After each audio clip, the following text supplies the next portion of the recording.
Welfare group ఆర్థిక నేరాల కేసుల్లో మాజీ ఎమ్మెల్యే విజయ్ ప్రసాద్ కు ఉచ్చు బిగుసుకుంటోంది. ఏపీ తెలంగాణలో 5 చోట్ల ఎన్ఫోర్స్మెంట్ డైరెక్టరేట్ విస్తృతంగా తనిఖీలు చేపట్టింది. విజయ్ ప్రసాద్ పై ఒడిశా, జార్ఖండ్, ఏపీలో చీటింగ్ కేసులున్నాయి. ఆర్థిక నేరాలకు సంబంధించిన విచారణను సిఐడికి అప్పగించింది ఒడిశా సర్కార్. ఈడీ కూడా రంగంలోకి దిగడం, చిట్ ఫండ్ సహా ఇతర నేరాలపై ఆధారాలు రాబట్టే ప్రయత్నం చేస్తోంది.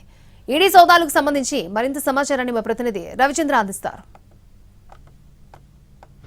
వందల కోట్ల ఆర్థిక అవకతవకల కేసులో మాజీ ఎమ్మెల్యే మల్ల విజయ్ ప్రసాద్ పై ఎన్ఫోర్స్మెంట్ డైరెక్టరేట్ ఉచ్చు బిగిస్తోంది. ప్రస్తుతం మల్ల విజయ్ ప్రసాద్ కు చెందిన విశాఖలోని ఆఫీసు, ఇంటితో పాటుగా రాష్ట్రంలో 5 చోట్ల ఏకకాలంలో సోదాలు జరుగుతున్నాయి. హైదరాబాద్లోనూ ఎన్ఫోర్స్మెంట్ డైరెక్టరేట్ తనిఖీలను కొనసాగిస్తోంది.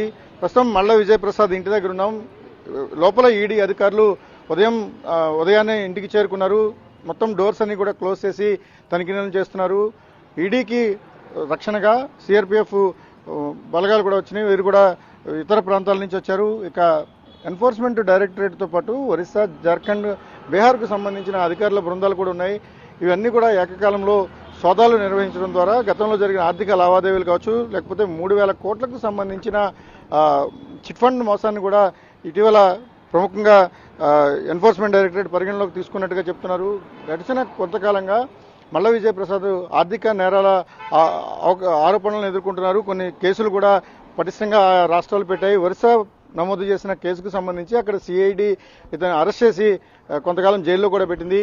మల్ల విజయ్ ప్రసాద్ 2009-14 మధ్య విశాఖపట్నం వెస్ట్ కాన్స్టిట్యున్సీ నుంచి ఎమ్మెల్యేగా పనిచేశారు. ఆ తర్వాత రాజకీయాల్లో కొనసాగుతున్నప్పటికీ ఆయనను తీవ్రమైన ఆర్థిక నేరాల కేసులు చుట్టుముట్టిన పరిస్థితి ఉంది.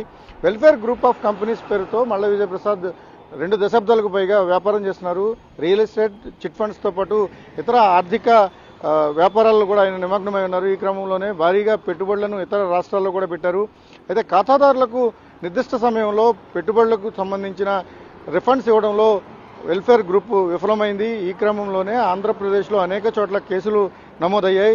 ఇక ఒడిశా సిఐడి కేసు నమోదు చేయడం, ఆ కేసును ఆధారంగా అక్కడ కోర్టు శిక్షను విధించిన క్రమంలో కొంతకాలం జైల్లో కూడా ఉండి బెయిల్పై వచ్చారు.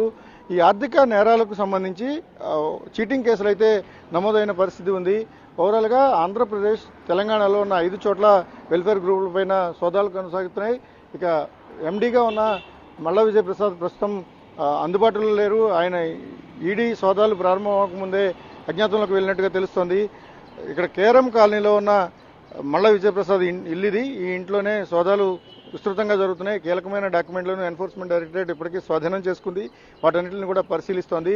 దాదాపుగా 3,000 కోట్లకు పైగా ఈ స్కామ్ జరిగినట్టుగా అధికారులకు ఒక సమాచారం ఉంది. వాటిపై నిర్దిష్టమైన ప్రకటనను ఎన్ఫోర్స్మెంట్ డైరెక్టరేట్ విడుదల చేయాల్సిన అవసరం ఉంది. ఏ కారణం చేత ఈరోజు విస్తృతమైన సోదాలు చేస్తున్న దాని మీద ఈడీ నుంచి స్పష్టమైన ప్రకటన రావాల్సి ఉంది. కానీ ఇప్పటికున్న సమాచారం ప్రకారం చిట్ ఫండ్స్తో పాటు ఇతర మోసాలకు సంబంధించి ఈ సోదాలను కొనసాగిస్తున్నారు. కీలకమైన డాక్యుమెంట్లు అయితే స్వాధీనం చేసుకున్నారు.